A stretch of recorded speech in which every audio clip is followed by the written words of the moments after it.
E vamos discutir um assunto que todo mundo, o Brasil inteiro, está ouvindo. E a nossa discussão vai pontuar algumas coisas que eu considero aí interessante para nossas argumentações frente aos nossos pacientes, familiares e assim por diante que estão utilizando a questão da ração humana.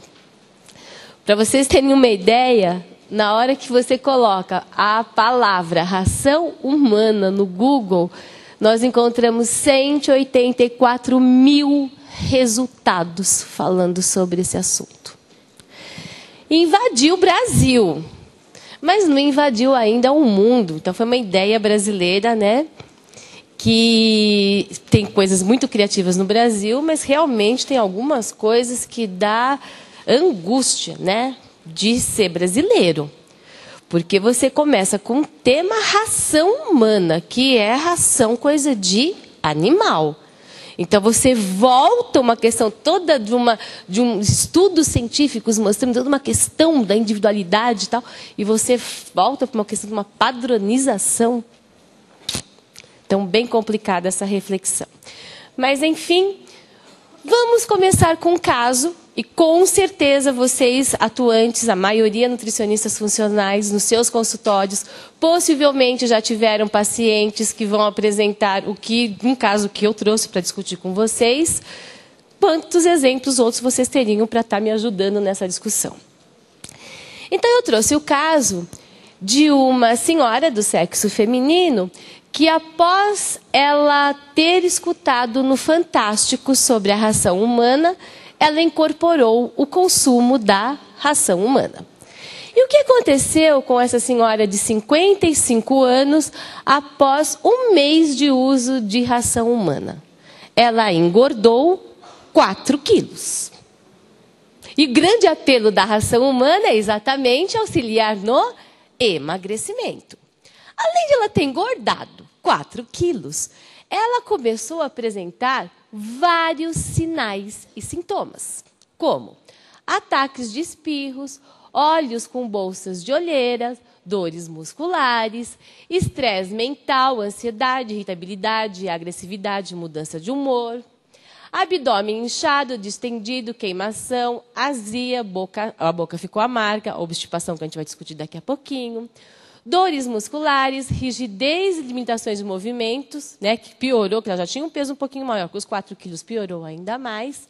Memória ficou ruim, mudança de humor, ansiedade, irritabilidade e agressividade que está parecida com aqui, né, mostrando, né, que ela teve toda uma monotonia alimentar, déficit de nutrientes importantes para a questão da detoxificação. Mas ela teve um desequilíbrio gerado por um grande argumento que vem da ração humana, que é exatamente o aumento de consumo de fibras. Porque na hora que nós pegamos a formulação da ração humana, e eu trago aqui, tem outras variantes de ração humana, eu estou trazendo um exemplo da mais clássica ração humana instituída e consumida.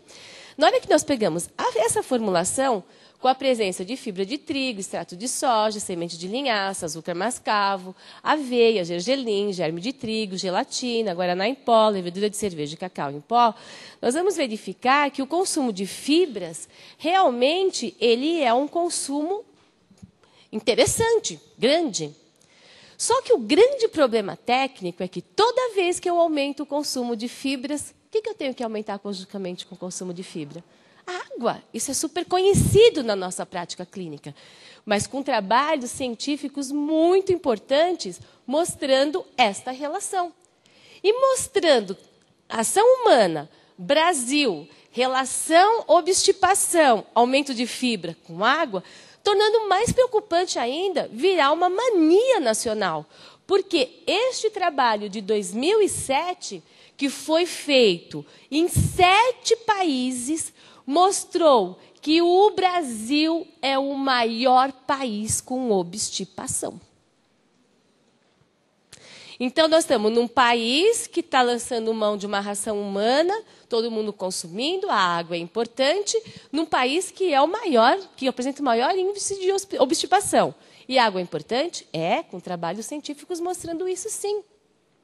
E puxo até trabalhos que não são em adultos, mas são em crianças, mostrando que 73% das crianças com obstipação tinham uma ingestão de água menor do que 4 copos. Quantas crianças têm obstipação? É uma coisa maluca ultimamente. Esquecem, né, de beber água, não dá tempo de beber água. E a questão de água e obstipação, já existem estudos de nível de evidência 3, mostrando que a obstipação severa está correlacionada inversamente com o volume de ingestão de água.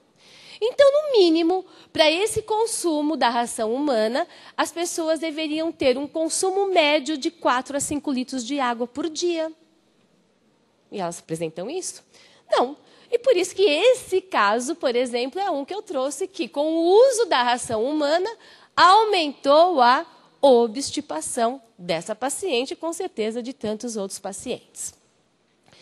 Quando nós falamos na questão da obstipação, que piorou nessa paciente, a gente vai começar a entender o raciocínio de todos os sinais e sintomas que ela vai, então, desencadear.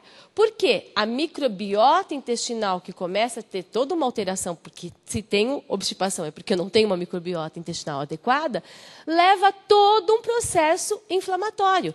Nós temos toda a questão dos lipopolissacarídeos fazendo toda uma cascata lá no núcleo da minha célula, aumentando o fator de transcrição nuclear, o famoso, agora acho que para todos, NF-κB, aumentando a expressão de citocinas pró-inflamatórias. Aumentando todo um processo inflamatório que vai piorar e aumentar o quadro de obesidade, já que a obesidade também já não é desconhecimento de ninguém, que está correlacionado com a inflamação.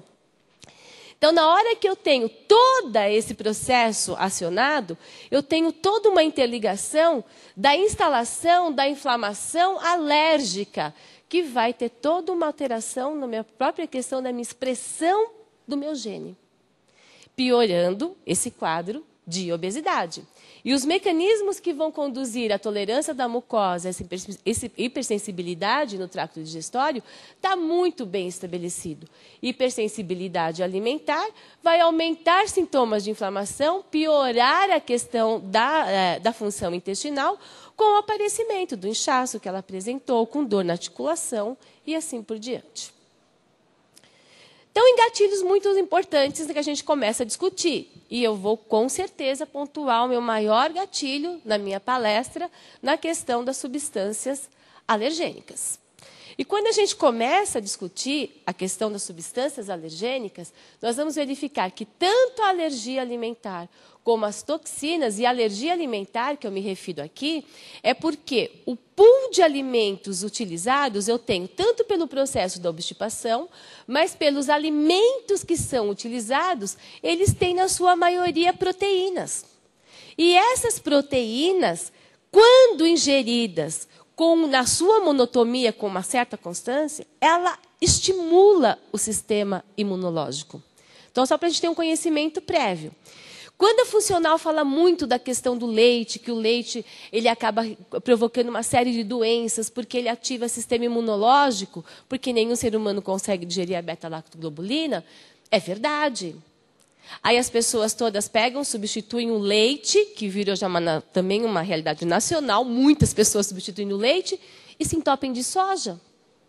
E cria o quê? Hipersensibilidade alimentar.